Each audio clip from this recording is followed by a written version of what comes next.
Today we're in John chapter 13, and John 13 is where we hear John's description of the events around the Last Supper.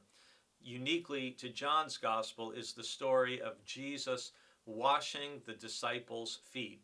And it's incredibly significant that in a chapter where Jesus says that all power and authority have been given to him by his Father, you think about human beings how we use power and authority.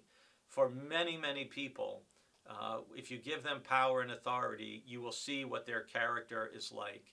And we see that in every kind of organization, from religious organizations to business to politics. The more power people have, the more important their character is, because the impact of their character touches so many other people. And Jesus has more power than anybody has ever had. And how does he respond? How does he use it?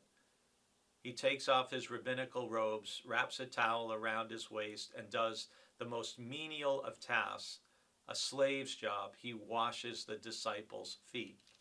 And then he tells them that he gave them an example to follow. And in verse 17 he says, if you know these things, you are blessed if you do them, which again is a consistent theme in all the Gospels.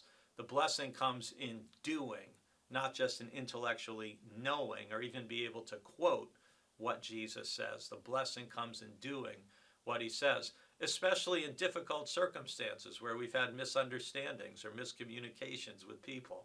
We have to do what Jesus said.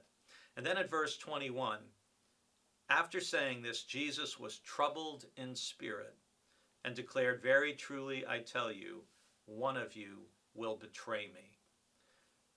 That verse makes what Jesus just did even more powerful, because John is saying Jesus knew that Judas was going to betray him.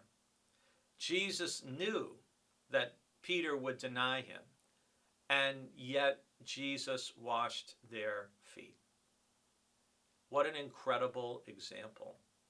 Can you imagine the impact in our country if this kind of use of power and humility that Jesus shows, and deep love, if that's what the church was known for, if that's what people associated with the Church of Jesus Christ in the United States of America, tremendous humility, tremendous grace, tremendous love, even towards those who we know will betray or deny us. It really is staggering to think of the example that Jesus is setting, that we are called to follow. And I personally believe it would be utterly transforming to our country if millions upon millions of Christians actually tried to do what Jesus models for us all.